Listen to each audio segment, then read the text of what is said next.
Assalamualaikum warahmatullahi wabarakatuh. Perkenalkan, kami dari kelompok 6, semester 4, kelas B, akan menjelaskan mengenai unsur kalkalogen atau golongan 6A.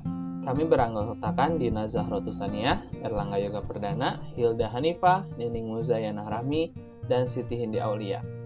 Langsung saja, bisa teman-teman lihat bahwa yang berwarna itu merupakan dari unsur kalkalogen, di mana di dalamnya terdiri dari oksigen, sulfur, selenium, tellurium, dan polonium. Nah, pada slide ketiga ini saya menjelaskan mengenai sifat fisik unsur kalkalogen. Saya akan menjelaskan mengenai nomor atom, titik leleh dan titik didih, jari-jari atom, dan jari-jari ion. Sementara untuk kepadatan nanti dilanjut oleh rekan saya, oleh Siti Hindi. Bisa teman-teman lihat bahwa di pojok kiri atas terdapat nomor atom dari masing-masing unsur. Yang pertama ada oksigen dengan nomor atom 8, sulfur dengan nomor atom 16, selenium dengan nomor atom 34, tellurium dengan nomor atom 52, dan polonium dengan nomor atom 84. Nah, selanjutnya ada titik leleh dan titik didih, di mana titik leleh oksigen ialah sebesar 218,79 derajat Celcius atau 54 Kelvin, sementara sulfur 115,21 derajat Celcius, selenium 221 derajat Celcius, tellurium 449,51 derajat Celcius, polonium 254 derajat Celcius. Selanjutnya titik didihnya. Untuk titik didih dari oksigen ialah 90,20 Kelvin. Sementara sulfur 717,8 Kelvin, selenium 958 Kelvin, tellurium 1261 Kelvin, polonium 1235 Kelvin. Nah, selanjutnya ada jari-jari atom dan jari-jari ion. Sebelumnya kita harus pahami dulu bahwa jari-jari atom dalam suatu golongan itu dari atas ke bawah jari-jari atomnya cenderung semakin besar. Kenapa bisa semakin besar? Karena jari-jari atom bergantung pada atau dipengaruhi oleh pertambahan kulit elektron. Sementara untuk jari-jari ion dari atas ke bawah dalam satu golongan ialah cenderung membesar sebagaimana pertambahan kulit elektron juga. Nah, pertama untuk jari-jari atomnya ialah ada oksigen sebesar 60 pikometer, sulfur 100 pikometer, selenium 115 pikometer, tellurium 140 pikometer, polonium 190 pikometer. Untuk jari-jari ionnya ialah 126 pikometer untuk oksigen, sulfur 170 pikometer, selenium 184 pikometer, tellurium 207 pikometer, dan polonium sebesar 108 pikometer. Selanjutnya untuk kepadatan akan dilanjut oleh rekan saya Siti Hindi. Baik, untuk selanjutnya yaitu ada kepadatan dari unsur kalkalogen, di mana oksigen memiliki kepadatan sebesar 1,49 gram per liter, kemudian belerang sebesar 1,819 gram per cm kubik, kemudian unsur selenium sebesar 3,99 gram per cm kubik, kemudian tellurium sebesar 5,70 gram per cm kubik, dan polonium sebesar 3,98 gram per cm kubik. Untuk selanjutnya yaitu ada sifat kimia dari unsur kalkalogen. Untuk unsur oksigen, nah oksigen ini membentuk senyawa dengan semua unsur ya, kecuali dengan gas-gas mulia. Biasanya oksigen bereaksi dengan logam membentuk ikatan yang bersifat ionik, sementara ketika oksigen bereaksi dengan non-logam akan membentuk ikatan yang bersifat kovalen, sehingga akan membentuk oksida. Nah, terdapat 6 macam oksida. Yang pertama yaitu oksida asam. Nah, oksida asam ini oksida dari unsur non-logam dan unsur blok D dengan bilangan oksida besar. Kemudian yang kedua itu ada oksida basa. dengan air membentuk basa. Yang ketiga ada oksida amfoter. Nah, oksida amfoter ini dapat bereaksi dengan asam ataupun basa. Nah, kemudian yang keempat yaitu ada oksida netral. Oksida ini tidak bereaksi dengan asam maupun basa, misalkan NO, N2O, ataupun CO. Nah, untuk yang kelima yaitu ada oksida campuran. Oksida campuran ini merupakan campuran dari oksida sederhana. Misalnya, P3O4 merupakan campuran dari PbO dan PbO2. Yang terakhir yaitu yang keenam ada peroksida dan superperoksida.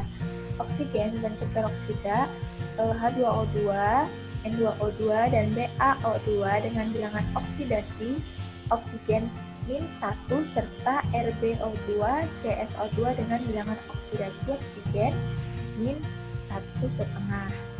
Nah, mohon maaf, dengan bilangan oksidasi oksigen -1,5. Yang kemudian unsur selanjutnya yaitu ada belerang. Nah, belerang sendiri hanya memerlukan 2 elektron lagi untuk mencapai konfigurasi S2P4 dari gas mulia. Jika belerang bereaksi dengan logam, maka belerang bertindak sebagai penerima elektron. Belerang ini mudah bereaksi dengan semua unsur kecuali emas, platinum, dan gas mulia. Reaksi-reaksi pada belerang diantaranya yang pertama ada dengan logam. Belerang bereaksi lebih kuat dengan logam. Kemudian yang kedua, reaksi dengan non-logam.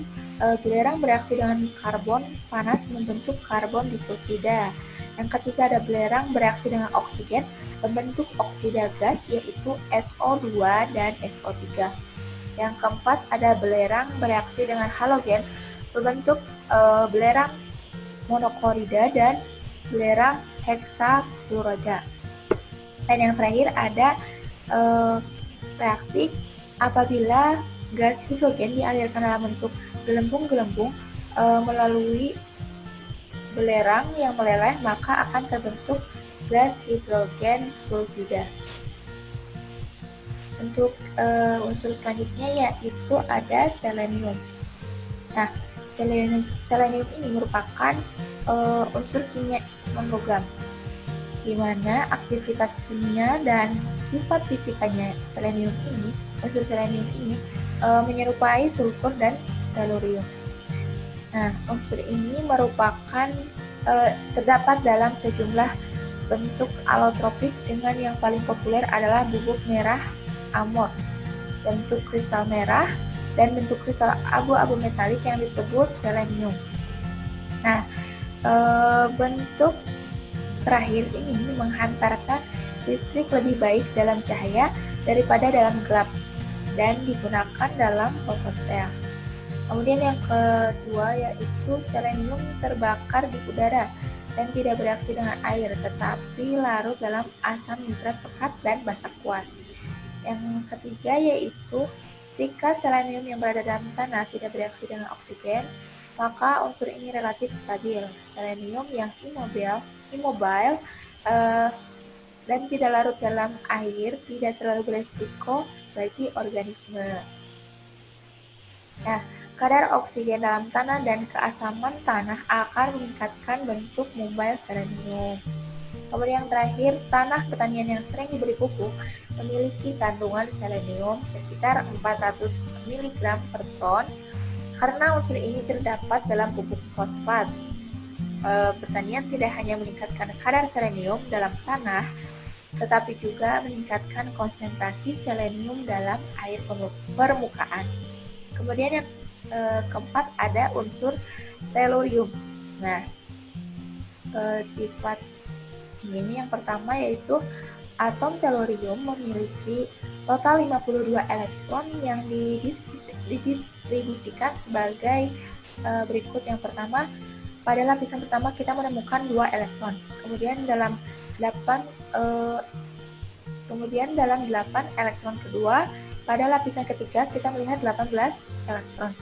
Pada elektron keempat, 18 elektron, dan di lapisan kelima memiliki 6 elektron. Kemudian yang kedua, tellurium ini adalah bagian dari kelompok unsur yang dikenal sebagai metaloid atau semi logam. Nah, mereka memiliki sifat antara logam dan bukan logam. Ini adalah semikonduktor listrik dan dapat bentuk aslinya dalam keadaan padat. Ini merupakan sekitar 10-9% dari batuan beku yang dapat kita temukan di permukaan bumi. Kemudian yang terakhir, sifat kimia dari tellurium merupakan mineral yang sering digunakan sebagai aditif untuk baja dan umumnya dicampur dengan aluminium, tembaga, timah atau dan timah. Ini juga ditambahkan untuk menghasilkan peningkatan daya tahan dan ketahanan terhadap korosi. Ketika ditambahkan ke karet, ia memiliki kemampuan untuk mempercepat proses penyembuhan dan membuat produk lebih rentan terhadap penuaan dan cenderung terpengaruh oleh minyak. Nah, yang melembutkan karet normal. Ini terutama digunakan dalam industri elektronik untuk sifat konduktifnya. Dalam pembuatan cakram kompak dan perangkat termoelektrik. Kemudian dalam mesin baja dan tembaga serta pewarnaannya. Untuk materi selanjutnya, sifat kimia dari unsur polonium akan dijelaskan oleh rekan saya. Terima kasih.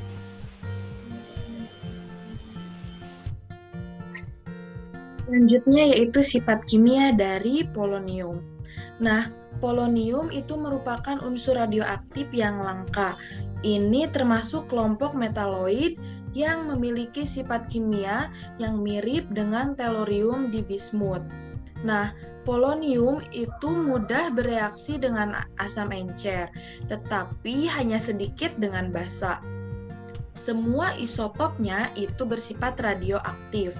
Nah, dan polonium itu memancarkan cahaya biru karena di udara sekitarnya itu tereksitasi oleh produk peluruhan. Nah, 1 gram polonium itu memancarkan partikel alfa sebanyak 5 kg radium. Kemudian, energi yang dilepaskan oleh peluruhan alfa polonium itu cukup besar dan memanaskan ruang di sekitarnya. Kemudian energi yang dilepaskannya pun sangat besar sehingga kapsul yang mengandung sekitar setengah gram mencapai suhu di atas 500 derajat Celcius. Materi selanjutnya yaitu mengenai reaktivitas unsur kalkogen. Nah, unsur golongan 6A itu terdiri dari 3 buah unsur non-logam, 2 buah unsur metaloid, dan 1 unsur logam. Adapun yang dimaksud metaloid itu menurut bahasa Yunani atau berasal dari bahasa Yunani yang artinya unsur kimia yang memiliki sifat antara logam dan non-logam. Nah, unsur metaloid itu sulit dibedakan dengan unsur logam. Perbedaan utamanya yakni umumnya metaloid adalah semikonduktor, sedangkan logam adalah konduktor. Nah, secara umum, reaktivitas unsur golongan 6A itu dari atas ke bawah akan menurun. Nah, penurunan ini sangat berikatan erat dengan elektronegativitas di tiap anggotanya.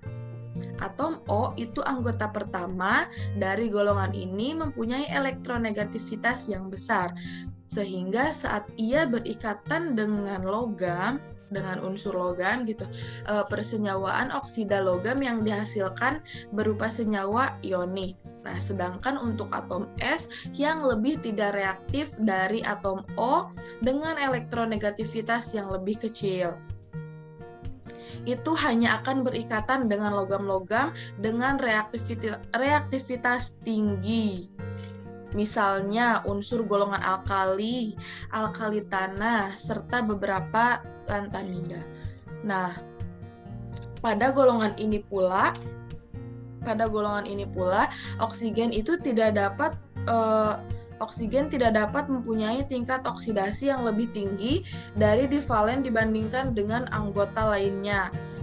Mengapa fenomena ini disebabkan? Karena keelektronegatifannya, karena ketidakserasiannya orbital D pada atom oksigen. Nah, oksigen itu kan dapat membentuk ozon O3 dengan berikatan kovalen antar sesamanya. Nah, ikatan yang terjadi mengandung ikatan V dengan elektron V teroksidasi pada orbital-orbital yang digunakan untuk ikatan pi. Sehingga molekul ozon tersebut tidaklah stabil dan mudah terkomposisi menjadi O2. Mungkin cukup sekian yang bisa saya sampaikan. Selanjutnya akan dijelaskan oleh rekan saya. Materi selanjutnya yaitu sintesis unsur kalkogen. Yang pertama ada oksigen.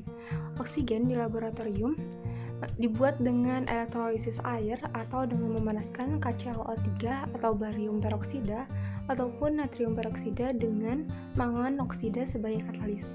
Sedangkan untuk keperluan industri, oksigen dibuat melalui proses destilasi penyulingan bertingkat dari udara cair dan melalui proses elektrolisis air. Unsur selanjutnya yaitu sulfur atau belerang. Belerang terjadi secara alami di sekitar daerah pegunungan dan hutan tropis. Sulfur tersebar di alam sebagai pirit, galena, sinabar, stibnite, gypsum, garamepsum, salestit, barit, dan sebagainya. Belerang dihasilkan secara komersial dari sumber mata air hingga endapan garam yang melengkung sepanjang lembah Gulf di Amerika Serikat. Cara mengambilnya itu menggunakan proses crush. Kemudian selenium atau Se. Sekarang selenium di seluruh dunia dihasilkan dari pemurnian kembali logam anoda dari proses elektrolisis tembaga. Selenium diperoleh dari memanggang endapan hasil elektrolisis dengan soda atau asam sulfat, atau dengan meleburkan endapan tersebut dengan soda dan niter. Niter ini mineral yang mengandung kalium nitrat. Selanjutnya unsur tellurium atau Te. Tellurium kadang-kadang dapat ditemukan di alam, tapi lebih sering sebagai senyawa tellurida dari emas kalaferit dan bergabung dengan logam lainnya. Tellurium didapatkan secara komersil dari lumpur anoda yang dihasilkan selama proses pemurnian elektrolisis tembaga panas. Penghasil terbesar unsur tellurium ini adalah Amerika Serikat, Kanada, Peru, dan Jepang. Nah, polonium adalah unsur alam yang sangat jarang. Biji uranium hanya mengandung sekitar 100 mikrogram unsur polonium per tonnya. Ketersediaan polonium hanya 0,2% dari radium. Pada tahun 1934, para ahli menemukan bahwa ketika mereka menembak bismut alam dengan neutron, diperoleh bismut yang merupakan induk polonium. Sejumlah miligram polonium kini didapatkan dengan cara seperti ini, dengan menggunakan tembakan neutron berintensitas tinggi dalam reaktor nuklir. Untuk yang selanjutnya yaitu ada kegunaan unsur-unsur alkalogen. Yang pertama ada oksigen. Untuk yang pertama, yaitu bisa menggerakkan sistem pernapasan. Oksigen sangat diperlukan oleh makhluk hidup untuk bernapas. Oksigen dan makanan yang ada di dalam tubuh kita bergabung untuk menghasilkan energi, uap air, dan karbon dioksida. Energi yang dihasilkan tadi berguna sekali untuk menggerakkan kerja organ tubuh. Sedangkan H2O dan karbon dioksida merupakan sisa dari proses pernapasan dan akan dikeluarkan dari tubuh. Yang kedua yaitu untuk membantu sistem peredaran darah. Sistem peredaran darah di dalam tubuh manusia dipengaruhi oleh adanya oksigen. Kebutuhan tubuh akan oksigen yaitu sekitar 90%. Jika oksigen di dalam darah berkurang atau tidak mencukupi akan menyebabkan sesak napas. Yang selanjutnya yaitu untuk memaksimalkan daya ingat. Proses keluar masuknya oksigen pada tubuh dapat mempengaruhi fungsi kerja otak. Jika oksigen yang masuk ke otak adalah cukup, ini akan meningkatkan daya ingat serta kecerdasan otak. Yang selanjutnya yaitu untuk bidang industri. 100 juta ton oksigen diekstraksi dari udara untuk keperluan industri setiap tahun melalui 2 metode utama. Metode yang paling banyak digunakan adalah distilasi fraksional dari udara yang sudah dicairkan. Saat proses berlangsung, nitrogen menguap sedangkan oksigen tersisa sebagai cairan. Metode kedua untuk menghasilkan oksigen melewatkan aliran udara bersih dan kering melalui sebuah unggun dari sepasang saringan molekul zeolit yang seperti satu sama lain, yang menyerap nitrogen dan mengalirkan aliran gas dengan kemurnian oksigen 90% sampai 93%. Pada waktu bersamaan, gas nitrogen dilepaskan dari unggun zeolit yang jenuh dengan nitrogen yang lain, dengan mengurangi tekanan operasi ruang dan mengalihkan sebagian gas oksigen dari unggun produsen melaluinya dengan arah aliran yang berlawanan. Setelah waktu siklus yang ditetapkan, fungsi kedua unggun dipertukarkan, memungkinkan pasokan gas oksigen yang terus-menerus untuk dipompa melalui pipa. Ini dikenal sebagai adsorpsi ayunan tekanan. Gas oksigen semakin sering diperoleh dengan teknologi non-kriogenik. Yang selanjutnya yaitu ada belerang. Alam dunia farmasi, manfaat belerang sudah lama digunakan untuk mengatasi beberapa masalah kulit. Belerang bisa bertindak sebagai zat keratolitik yang melupaskan kulit mati. Fungsi belerang yang lain yaitu untuk kulit adalah sebagai pembunuh bakteri, jamur, dan parasit seperti tungau pudis. Yang selanjutnya yaitu belerang bersama KNO3 karbon digunakan dalam pembuatan sabuk mesiu. Belerang sangat penting untuk kehidupan. Belerang adalah penyusun lemak, cairan tubuh, dan mineral tulang dalam kadar yang sedikit. Salah satu penerapan penting kimia sulfur ialah dalam pengolahan kayu menjadi pulp kayu yang digunakan di dalam kertas dan karton. Untuk menghilangkan jerawat, panu, kudis, kurap, belerang juga berfungsi sebagai mengatasi masalah kulit lainnya seperti ketombe, alergi, dan mengurangi jumlah minyak berlebih dalam kulit. Belerang juga digunakan dalam proses vulkanisasi karet alam dan juga berperan sebagai fungisida. Belerang digunakan besar-besaran dalam pembuatan pupuk fosfat. Bertonton belerang digunakan untuk menghasilkan asam sulfat, bahan kimia yang sangat penting. Belerang juga digunakan untuk pembuatan kertas sulfit dan kertas lainnya, untuk mensterilkan alat pengasap, dan untuk memutihkan buah kering. Belerang merupakan insulator yang baik. Yang selanjutnya yaitu ada selenium. Dalam tubuh, selenium merupakan mineral esensial dan elemen gizi mikro yang penting bagi tubuh. Mineral ini penting dalam sebagian besar fungsi tubuh seperti kesehatan sistem imun, fungsi sistem tiroid, kardiovaskular, dan dalam melawan stres oksidatif. Bagi tumbuhan, peneliti menemukan bahwa aplikasi pupuk selenium pada tanaman seleda menurunkan akumulasi timbal dan kadmium. Buah persik dan pir yang diberi semprotan selenium daun mengandung tingkat selenium yang lebih tinggi dan juga tetap kokoh dan matang lebih lama saat disimpan. Dalam dosis rendah, selenium telah menunjukkan efek menguntungkan pada ketahanan tanaman terhadap berbagai faktor stres lingkungan termasuk kekeringan, UVB, salinitas tanah, dan suhu dingin atau panas, namun dapat merusak tanaman pada dosis yang tinggi. Yang selanjutnya yaitu ada produksi kaca. Penggunaan komersial terbesar dari selenium terhitung sekitar 50% konsumsi adalah untuk produksi kaca. Senyawa selenium memberi warna merah pada kaca. Warna ini menghilangkan warna hijau atau kuning yang muncul dari kotoran besi yang bisa terjadi pada kebanyakan kaca. Untuk tujuan ini berbagai garam selenit dan selenat ditambahkan. Untuk aplikasi lain, warna merah mungkin diinginkan dihasilkan oleh campuran CDSE dan CDS. Yang selanjutnya yaitu ada telurium.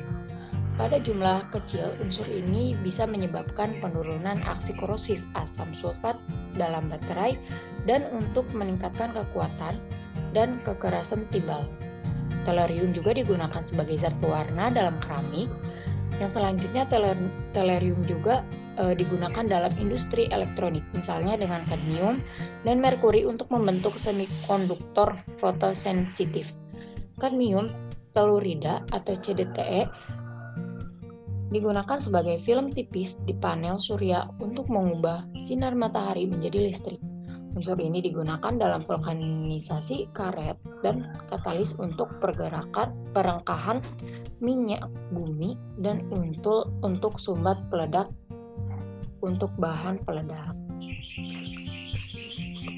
Mungkin cukup sekian dari saya, dilanjutkan oleh pemateri yang selanjutnya. Pemateri yang selanjutnya dipersilakan. Baik, selanjutnya kegunaan dari polonium. Nah, polonium ini bisa digunakan untuk menghilangkan listrik statis dalam mesin yang disebabkan oleh proses seperti rolling kertas, kawat atau lembaran logam. Meskipun polonium ini bukan bahan utama sebagai penghilang listrik statis ini, karena ada bahan-bahan yang lain yang lebih umum yang bisa memancarkan partikel beta. Yang kedua ialah polonium juga digunakan dalam sikat untuk menghilangkan debu dari film fotografi. Meskipun polonium harus hati-hati disegel untuk melindungi pengguna dari kontaminasi. Yang ketiga ialah polonium dikombinasikan dengan berilium untuk membentuk sumber neutron dalam kesehatan. Untuk polonium selanjutnya dapat digunakan sebagai sumber panas atom, tetapi karena waktu paruh isotop pendek ialah sekitar 138,4 hari, sehingga tidak memberikan kekuatan untuk jangka panjang. Jadi hanya digunakan dalam jangka pendek aja dalam situasi mendesak. Terima kasih telah menonton video kami dari awal video sampai akhir. Apabila teman-teman ada pertanyaan atau sanggahan atau tambahan, boleh disampaikan dalam kolom LMS. Insya Allah rekan-rekan kami akan membalas pertanyaan tersebut. Mohon maaf apabila masih banyak kekurangan dan kesalahan. Wassalamualaikum warahmatullahi wabarakatuh.